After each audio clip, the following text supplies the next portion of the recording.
Estamos de volta com o Band Entrevista, hoje conversando com a Júlia Salvani, que é coordenadora técnica do Serviço Familiar Acolhedora do Projeto Aconchego, não é isso? Isso.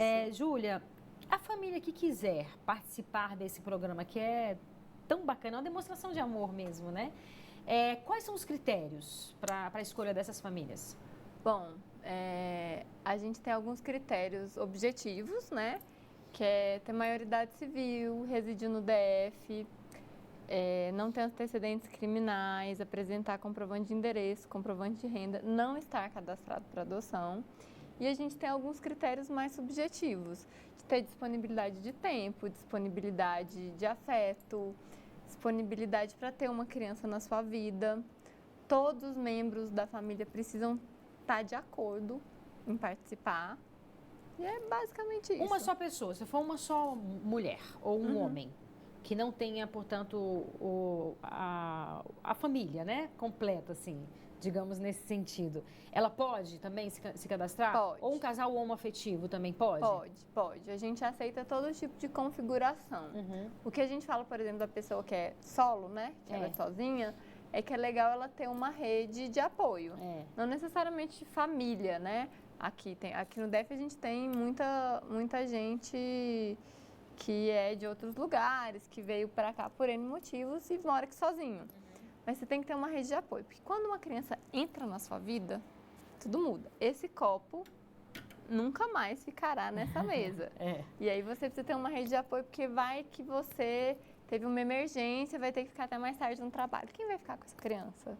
Você tem que ter alguém que você possa ligar para falar, me acode aqui. Porque essa criança vai estar morando com você e vai estar precisando de você. Sim. E a gente precisa cuidar de quem cuida também, né?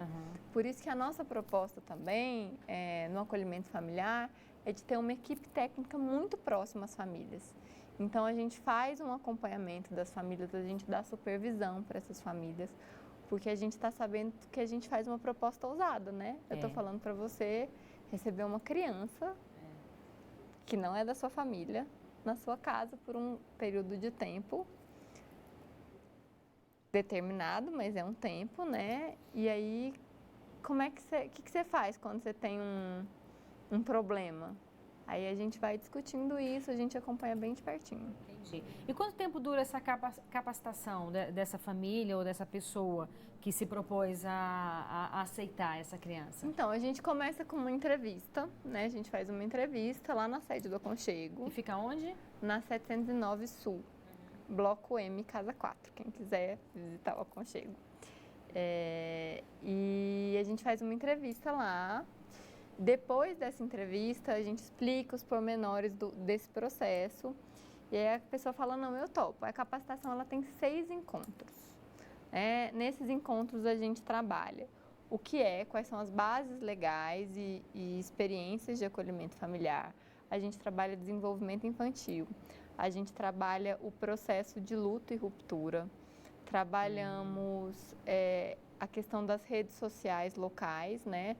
Rede social não de rede, mas como que nosso aparelhamento funciona, nossas redes de apoio, posto de saúde, CRAS, CREAS, e trabalhamos modelos de família, então é uma capacitação bem extensa. Depois desses 6 encontros, a gente tem uma segunda entrevista que é domiciliar, então a gente vai conhecer as casas.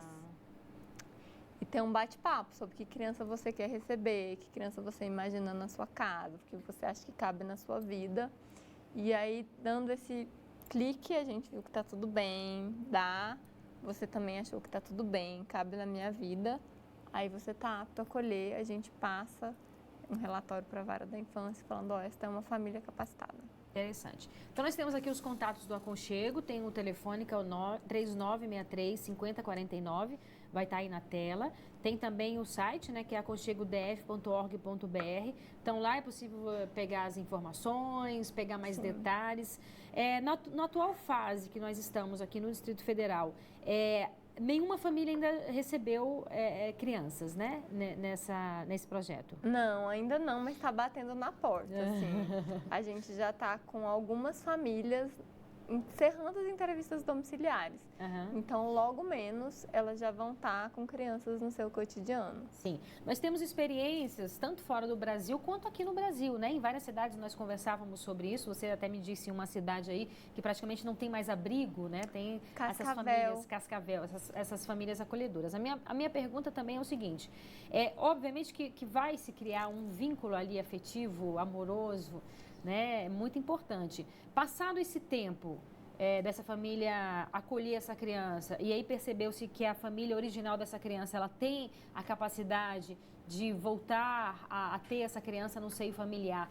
Essa família que acolheu, ela pode manter esse contato com essa criança? Esse é um grande depende. Depende das partes, né? Primeiro, depende se essa família, que a gente chama de família de origem, quer esse contato e a equipe trabalha para que ela queira e se essa família acolhedora também quer. Nos outros estados, a gente está mantendo um contato muito próximo com as outras experiências. Sim. Que a gente está aprendendo com eles. Então, esse contato tem sido muito legal, porque acaba que algumas famílias acolhedoras servem de rede de apoio também para essas famílias, né? Então, é um ponto a mais com quem essas famílias podem contar. Sim. Então, ambas as partes querendo, a gente estimula muito esse contato. Claro.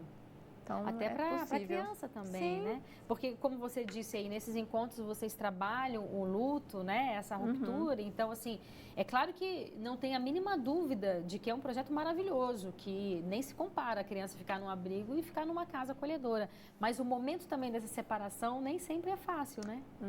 Não. E a gente trabalha para as famílias entenderem que separações acontecem na nossa vida e a gente tem que saber lidar com elas, né?